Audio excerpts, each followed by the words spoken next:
सबसे प्यारी है, माँ तू जग में न्यारी है। माँ तू सबसे प्यारी है, माँ तू जग में न्यारी है।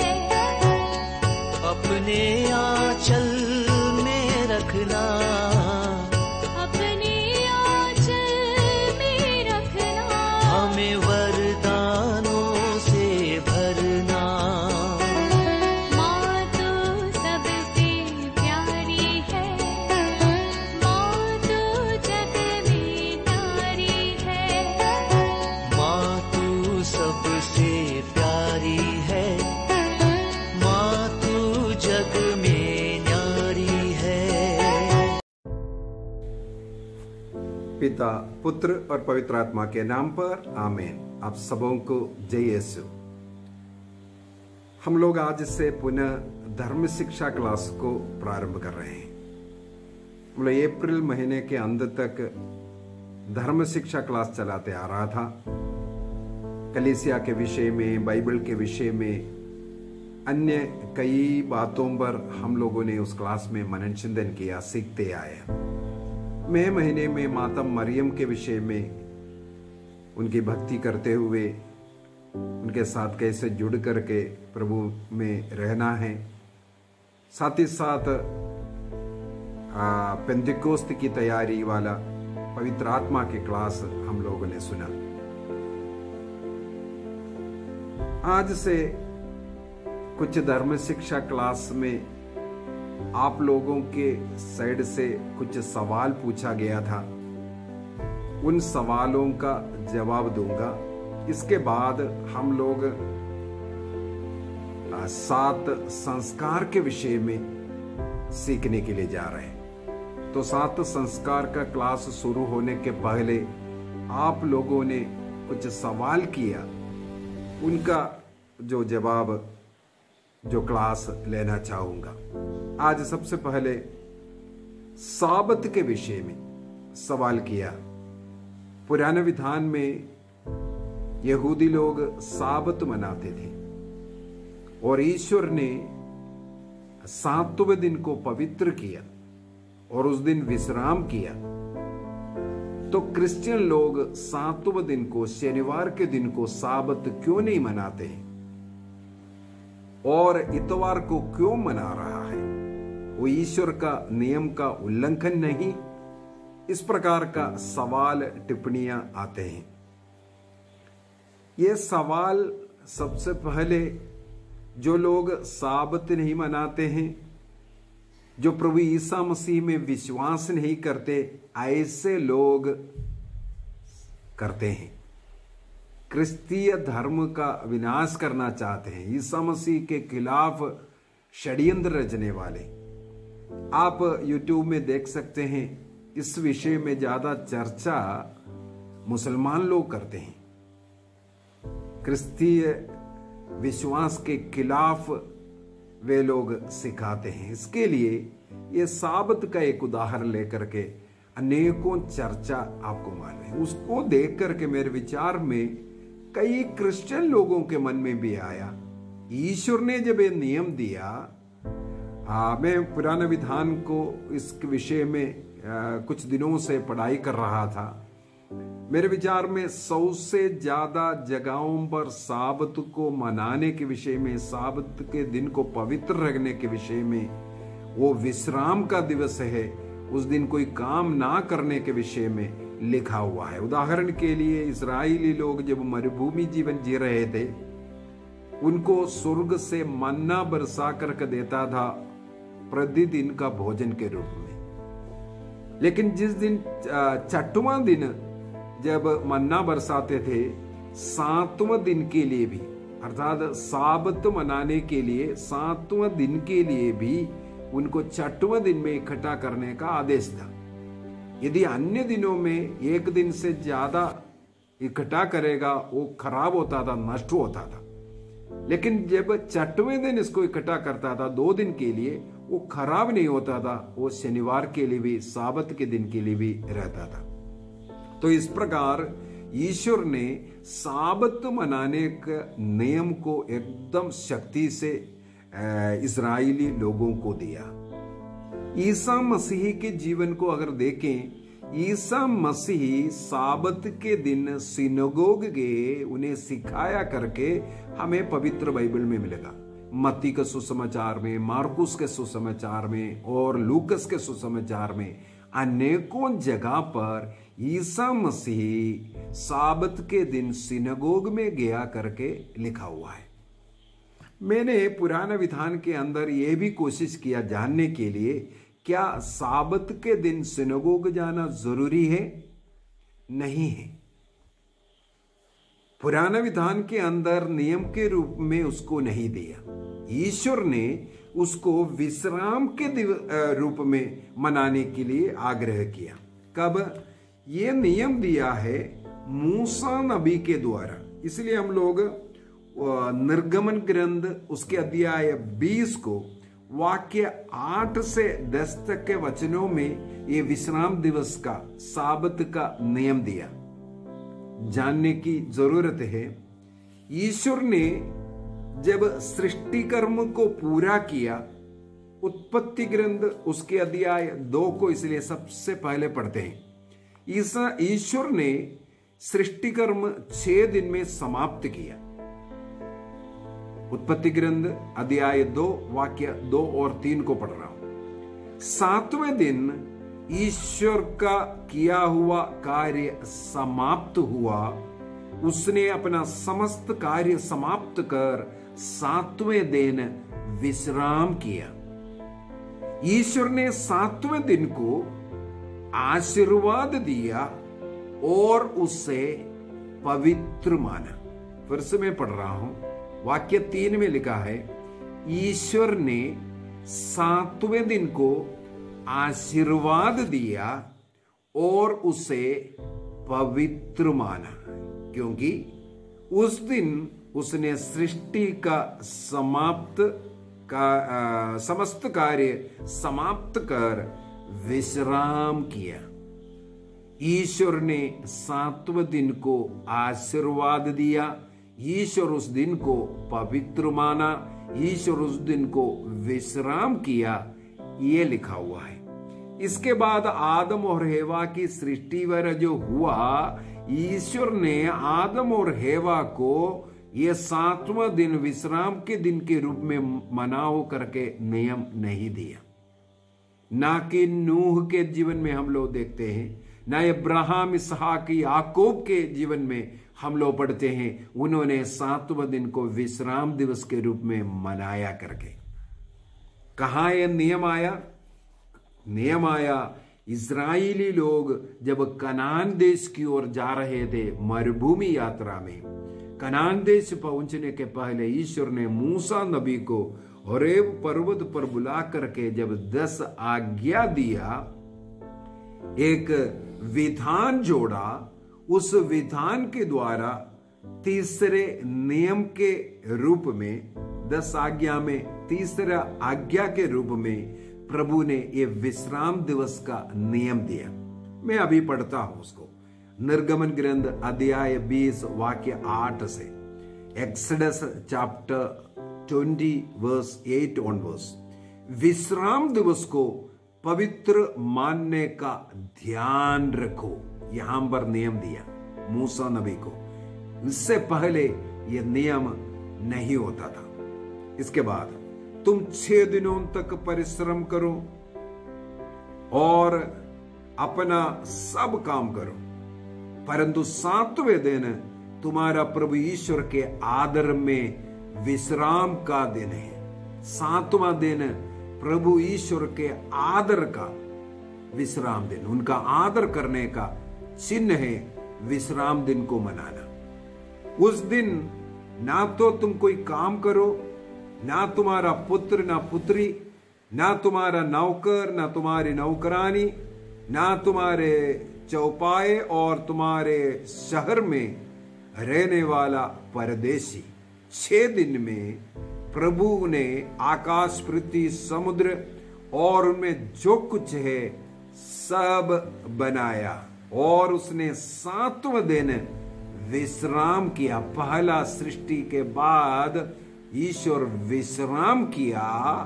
इसके याद में प्रभु के आदर सम्मान करने के लिए इस विश्राम दिन को मानना है। आगे लिखा है, इसलिए प्रभु ने विश्राम दिन को आशीष दी है और उसे पवित्र ठहराया है। तो ईश्वर ने जिसे पवित्र ठहराया है उसे पवित्र ठहराओ बोल करके इसके बाद करीब 100 जगहों पर हम पढ़ते हैं इस विश्राम दिन को पवित्र मानना है, उसका उल्लंघन नहीं करना। थोड़ा सा इसहाक का ग्रंथ में भी जाते हैं। नबी इसहाक का ग्रंथ उसके अध्याय 58 वाक्य 13 में, इसहाक का ग्रंथ अध्याय 58 आइज़ाया 58 व 13 वहां पर लिखा है, यदि तुम विश्राम दिवस का नियम भंग करना छोड़ दोगे और उस पावन दिन को कारोबार नहीं करोगे, यदि तुम उसे आनंद का दिन प्रभु को अर्पित तथा प्रिय दिवस समझोगे, यदि उसके आदर में यात्रा नहीं करोगे, अपना कारोबार नहीं करोगे और निरर्थक बातें नहीं कहोगे, तो तुम्हें प्रभु का आनंद प्राप्त होगा। प्रभु का कृपा, अनुग्रह, आशीष, आनंद हमें मिलने के लिए विश्राम दिवस को मनाने के विषय में लिखा। यहां पर लिखा हुआ है उस दिन कोई कारोबार नहीं करना, कोई खेतीबाड़ी करने के लिए नहीं जाना। खेतीबाड़ी के विषय में इधर नहीं लिखा है।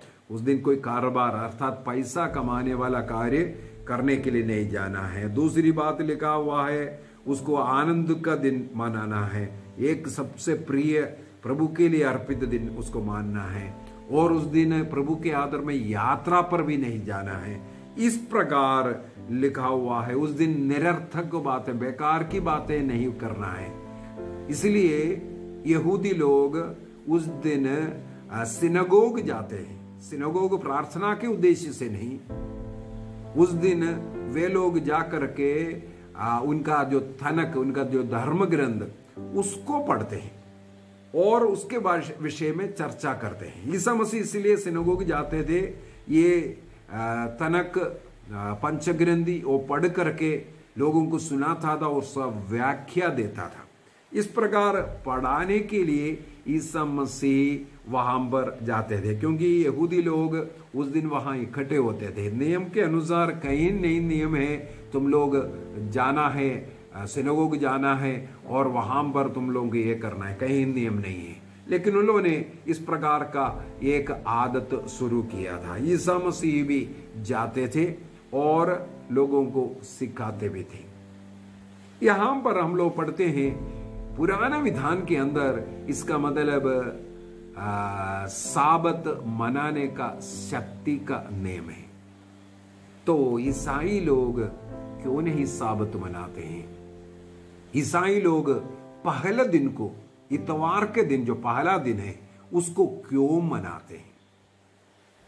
इसको समझने के लिए हमें सबसे पहले कोलोसियों का पत्र में थोड़ा जाना चाहूंगा। मैं कोलोसियों का पत्र अध्याय 2 वाक्य 16 एवं 17 को पढ़ते हैं। इसलिए किसी को यह अधिकार नहीं कि वह खान पान, पर्व, अमावस्या या विश्राम दिवस के विषय में आप लोगों पर दोष लगाएं।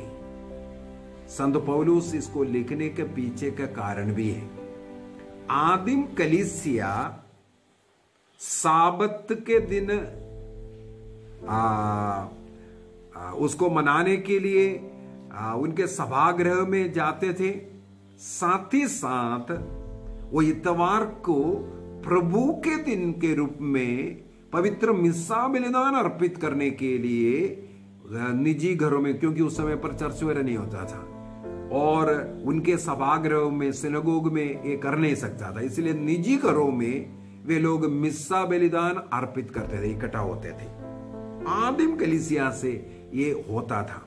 इसको देखने के लिए यदि हम लोग प्रेरित चरित्र उसके अध्याय 20 वाक्य 7 को पढ़ेंगे, वहां पर कलीसिया इकट्ठा सम्मिलित हुआ था प्रभु भोज के मनाने के लिए, और पौलुस उधर प्रवचन भी देते हैं। उसी प्रकार कुरिन्थियों का पहला पत्र उसके अध्याय 16 वाक्य 1 से अगर हम पढ़ेंगे, वाक्य 2 में विशेष रूप से संत पौलुस लिखते हैं, जब ऐसा सभा इकट्ठा होते हैं, आप लोग जो दशांश कलीसिया के लिए, संतों के लिए जो इकट्ठा करना है, उस पहला दिन इतवार के दिन उसको इकट्ठा कर रखो, मैं आऊंगा तो मैं कलेक्ट करूंगा।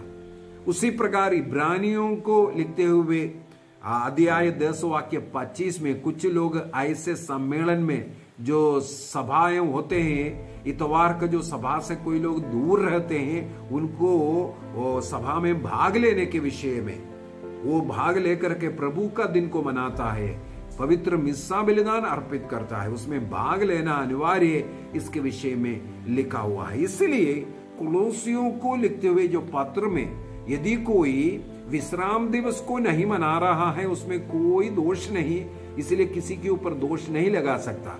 आपको इतवार को मनाना जरूरी है। क्यों है? वाक्य 17 में लिखा हुआ है, यह सब आने वाले बातों के छाया मात्र है। जो यहूदी नियम जो दिया हुआ है, मूसा के द्वारा ईश्वर ने जो नियम दिया है, जो आने वाले जो बात है उसका जो छाया था, शैडो। पिछले कई क्लासों में मैं पुराने विधान के विषय में बता करके दिया है, वो केवल एक शैडो है, उसमें ईसा मसीह नए विधान छिपा हुआ है। उसकी पूर्णता नए विधान में, ओल्ड टेस्टमेंट का पूर्णता नए विधान में। नए विधान का मतलब मैंने ये भी क्लास में बताया था, क्रिस्तीय धर्म कोई किताब का धर्म नहीं है। कई लोग किताब को पकड़ करके, बाइबल को पकड़ के यहां दिखाओ बोलता है, ये गलत है। किसी ने भी ऐसा सिखाया, वो गलत सिखाया। ये बाइबल में दिखाओ, बाइबल सब कुछ है, ये गलत विचार है।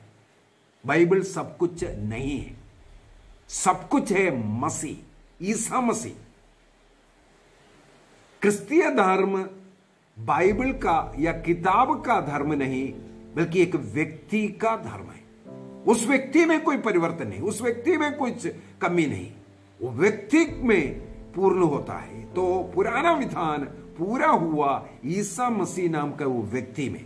इसलिए वाक्य 17 में लिखा हुआ है, यह सब आने वाली बातों की छाया मात्र है। जो अमावास्या मनाते थे, जो पर्व मनाते थे, जो बलियाम अर्पित करते थे, यह सब इस्राएली लोगों का नियम था, केवल साबत का नियम नहीं। ऐसे अनेकों नियम ईश्वर ने दिया। बलियाम अर्पित करना, कौन सा बलियाम, हमने बलियों का क्लास ले चुका है, कौन सा बलियां हो, कैसे अर्पित करना है, यह सब मैंने उसके अंदर बोला था। वो सब पूरा हुआ ईसा मसीह के क्रूस बलि में। उसका छाया था वहां पर पुराने विधान की वो बलियां। जो कुछ वहां नियम दिया वो ईसा मसीह में पूरा होता है। इसलिए ईसाई लोग पुराना विधान को अपने धर्म ग्रंथ में, बाइबल में जोड़ कर रखा, क्योंकि उसमें जो लिखा हुआ बातें ईसा मसीह के विषय में भविष्यवाणियां हैं, जो ईसा मसीह में पूरा हुआ है। तो साबत के विषय में जो लिखा हुआ है वो ईसा मसीह में आकर के पूरा होना है। और साथ ही साथ हम लोग थोड़ा आगे पढ़ते, वो छाया मात्र है, ठोस वास्तविकता मसीही है। कोई किताब नहीं, मसीह वास्तविकता है। मसीह में वो पूरा होना है। अभी मसीह में कैसे पूरा होना है? यदि विश्राम दिवस, साबत, वो विश्राम करने का दिवस है, प्रभु के आदर में करने वाला दिवस है, वो ईसा मसीह इसको सच्चा जो साबत कैसा है, कैसा मनाना है, इसके विषय में हम लोगों को सिखाते हैं। यदि हम लोग लूकस के सुसमाचार उसके अध्याय 6 को पढ़ेंगे, वहां पर लूकस के सुसमाचार उसके अध्याय 6 वाक्य 1 से और मत्ती के सुसमाचार अध्याय 12 के 1 से भी हम लोगों को ये मिलते हैं। विश्राम दिवस के विषय में वहां पर इस प्रकार लिखा हुआ है, ईसा किसी विश्राम के दिन गेहूं के खेतों से होकर जा रहे थे। उनके शिष्य बालें तोड़कर और हाथ से मसल कर खाते थे।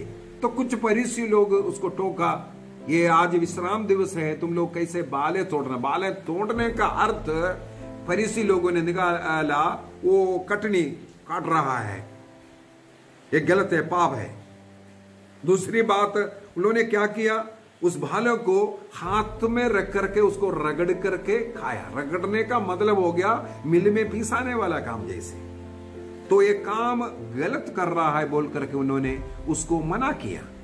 तब ईसा मसीह उन्हें सही बचा करके दे रहा है। और वाक्य आखिरी में वाक्य 5 में लिखा है, ईसा मसीह ने उनसे कहा, मानव पुत्र विश्राम के दिन का स्वामी है। अभी वो स्वामी, विश्राम दिवस का स्वामी, अनेकों साबत के दिन, विश्राम के दिन कार्य किया। केवल इतना ही नहीं, हमें मालूम है यूहन्ना के सुसमाचार उसके अध्याय 5 में 38 वर्षों से एक अपाइस व्यक्ति, अर्धांग रोगी कुंड के पास पड़ा था। 38 वर्ष का मतलब ईसा मसीह के जन्म से 5-6 वर्ष पहले से वहां पर कुंड पर पड़ा है, वो चंगाई का इंतजार करते हुए। ईसा मसीह उनके पास जाते हैं और ईसा मसीह उन्हें शक्ति सामर्थ्य दिया, चलने फिरने की शक्ति दी। उनसे कहा तुम अपना काट उठाकर चले जाओ। कौन सा दिन था वो? एक साबत का दिन था। ईसा मसीह साबत के दिन उनके पास जाकर के उन्हें चंगाई दिया। केवल चंगाई देना ही नहीं, बल्कि उनसे कहा तुम काट उठा करके चलो। यरूशलेम से काट उठा करके चलना इतना बड़ा पाप मानते हैं, क्योंकि मंदिर के आसपास भी कोई भी व्यक्ति कोई भी चीज अपने सिर पर, अपने कंधे पर उठा करके नहीं चल सकता, वो पाप मानते हैं। ईसा मसीह ने उससे कहा तुम अपना काट उठा करके चलो। वहां पर भी हम लोग पढ़ते हैं यूहन्ना का सुसमाचार उसके अध्याय 5 में, वहां पर ये विश्राम का दिवस है, तुम काम क्यों कर रहा है? चंगाई करने के लिए, चंगाई देने के लिए अन्य दिन है, 6 दिन है, उन दिनों में करो। फरीसी लोग उनके पीछे पड़ा था। ईसा मसीह एक सुंदर उत्तर दिया वाक्य 17 में, जॉन चैप्टर 5 वर्स 17। ईसा ने उन्हें यह उत्तर दिया, मेरा पिता अब तक काम कर रहा है और मैं भी काम कर रहा हूं। अर्थात भलाई का कार्य विश्राम के दिन में करना कोई मना नहीं। मैं विश्राम दिवस का, साबत का भी स्वामी हूं, ये प्रभु ने उन्हें सिखाया। इसलिए कैथोलिक कलीसिया का धर्म शिक्षा ग्रंथ 2172 से आगे इस साबत के विषय में बहुत ही सुंदर तरीके से वर्णन किया। 2100 कैटेकिज्म, कैथोलिक कलीसिया का धर्म शिक्षा ग्रंथ 2172 से लेकर के बहुत ही सुंदर तरीके से 74, 76, 77 इसमें सब में इसका अच्छी तरह वर्णन करके दिखाया क्या है सचमुच में साबत। मत्ती के सुसमाचार उसके अध्याय 11 वाक्य 28 में प्रभु ने कहा, थके मांदे बोझ से दबे हुए लोगों तो मेरे पास आओ। जिनको विश्राम करना है, विश्राम दिवस को मनाना है, उन्हें प्रभु के पास प्रभु बुलाता है।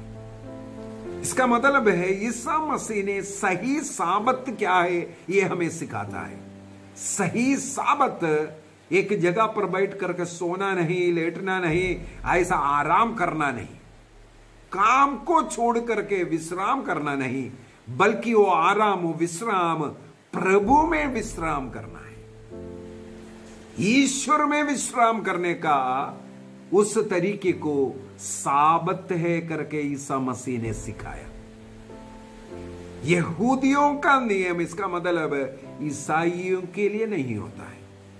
वो ईसा मसीह ने जो सिखाया, ईसा मसीह में जो पूरा हुआ है, उसको हमें समझना है। तो ईसा मसीह ने अपने पास बुला करके बोलते हैं, मेरे पास आओ जो काम करने वालों को विश्राम का जगह ईसा मसीह है। मसीह में विश्राम करना है। तो हम लोगों ने देखा उत्पत्ति ग्रंथ अध्याय 2 वाक्य 3 में प्रभु ने उस दिन को पवित्र माना, उस दिन विश्राम किया, और उस नियम इसके बाद तुरंत नहीं दिया। हजारों वर्षों के बाद नबी मूसा को दिया गया, और उससे पहले क्यों नहीं होता था?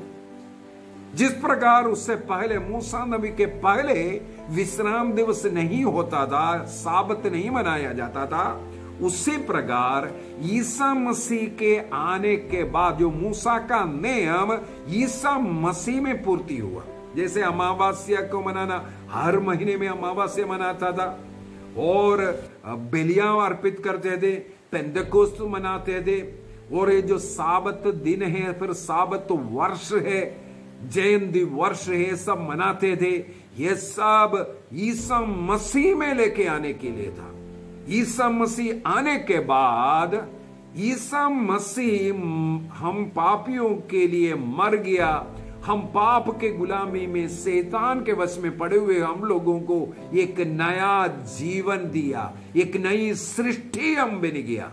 जो कोई मसीह में है वो एक नई सृष्टि है। दूसरा कुरिन्थी अध्याय 5 वाक्य 17 में कहते हैं, जो ईसा मसीह में है वो एक नई सृष्टि है। तो हम एक नई सृष्टि बनकर मसीह में विश्राम करना है। इसलिए ईसा मसीह मृतकों में से जी उठने वाला वो दिन, वो जो पहला दिन इतवार के दिन को मनाना कलीसिया प्रारंभ किया। सही साबत अभी ईसा मसीह में विश्राम करते हुए इतवार को मनाना है। इतवार साबत नहीं है, प्रभु का दिन कहते हैं। पुराना साबत सृष्टि कर्म के विषय में था, तो ये नया साबत, ये प्रभु का दिन, नई सृष्टि का प्रारंभ का दिन है। मसीह में विश्राम करते हुए उस नई सृष्टि। इसलिए कैथोलिक कलीसिया का धर्म शिक्षा ग्रंथ इस दिन को 8वां दिन कहते हैं। 7वां दिन विश्राम दिवस के बाद नया जो दिन आया उसको 8वां दिन कहते हैं। 8वां दिन के रूप में संडे को मनाते हैं।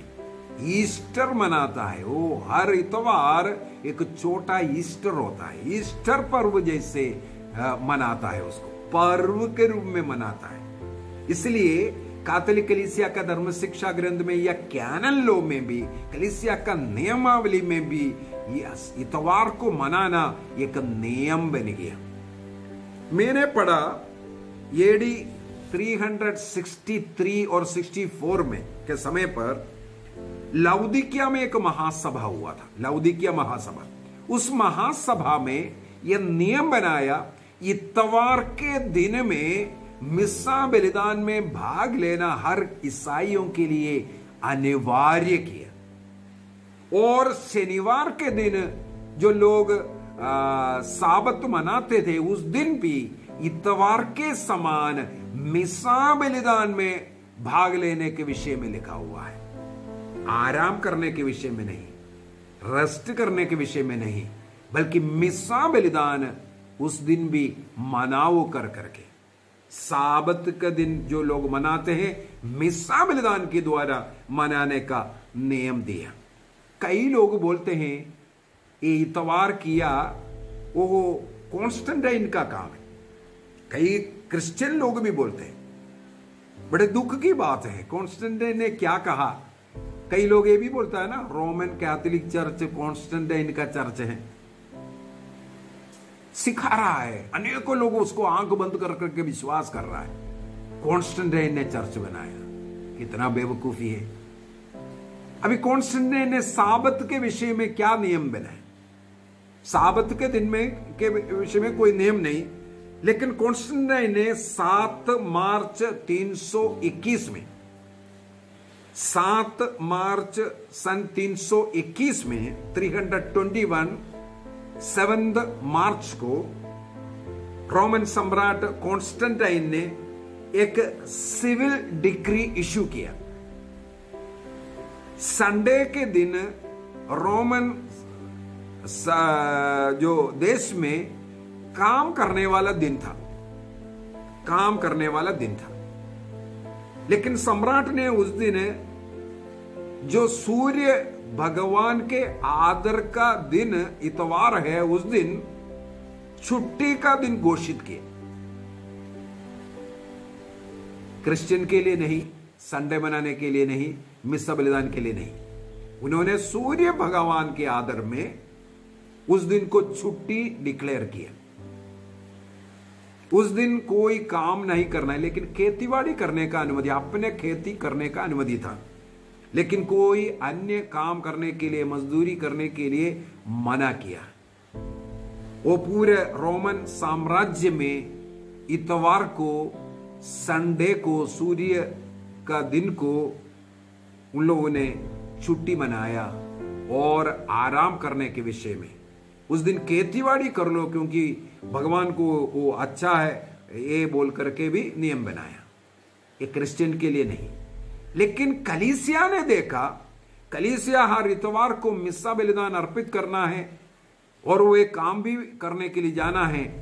कलीसिया के लिए वो इतवार रोमन सम्राट कॉन्स्टेंटाइन ने जो विश्राम का दिन घोषित किया, वो कलीसिया के लिए लाभदायक बना। कलीसिया ने इसको इसीलिए हृदयपूर्वक स्वागत किया, वो डिक्लेयर किया वो चीज को, क्योंकि उनको पूर्ण रूप से उस दिन को प्रभु के लिए अर्पित करके मिस्सा बलिदान प्रार्थना में व्यतीत करने का दिन बन गया। कॉन्स्टेंटाइन ने कोई कलीसिया का नियम को नहीं, उन्होंने अपना राज्य के लिए, देश के लिए एक नियम। उदाहरण के लिए अभी अरब कंट्री में शुक्रवार के दिन उनका छुट्टी होता है, इतवार को काम करते हैं। यदि अरब कंट्री वाला किसी एक कंट्री ने निर्णय किया हम भी अन्य देशों के समान संडे को छुट्टी का दिन मनाएंगे, चर्च उसका स्वागत करेगा कि नहीं करेगा? क्योंकि चर्च के वहां रहने वाले, वहां काम करने वाले लोगों को फ्राइडे को चर्च का दिन रखा है, क्योंकि इतवार को उनको ड्यूटी जाना है। यदि किसी कंट्री ने ये घोषणा करेंगे हम संडे को छुट्टी दे रहे हैं, चर्च उसका स्वागत करेगा। उसी प्रकार 321 में जब राजा सम्राट कॉन्स्टेंटाइन ने इसकी घोषणा किया, कलीसिया ने बढ़ चढ़ करके उसका स्वागत किया। तो कॉन्स्टेंटाइन ने जो सैटरडे को संडे बना करके कलीसिया को दिया, इसलिए ये मना रहा है, ये गलत बोल रहा है। कलीसिया केवल रोमन सम्राट में नहीं, साम्राज्य में नहीं, कलीसिया पूरे संसार में है। पूरे संसार के लोगों के लिए एक ही नियम होता है। उस नियम के अनुसार कलीसिया, आदिम कलीसिया से वो मना के आ रहा है। उसके लिए अनेकों उदाहरण मुझे मिला है। पुराना समय से आदिम कलीसिया से ये मना करके आया करके। सबसे पहले 2nd सेंचुरी में रहने वाला जो अंतियोक का जो इग्नेशियस, उन्होंने इस दिन को इतवार को मनाने के विषय में जोर डाला था। सैटरडे, साबत क्रिश्चियन के लिए नहीं, वो यहूदियों के लिए करके। उसी प्रकार कैसरिया के यूसेबियुस सन 314 में सेलिब्रेशन ऑफ संडे के ऊपर उन्होंने लिखा था।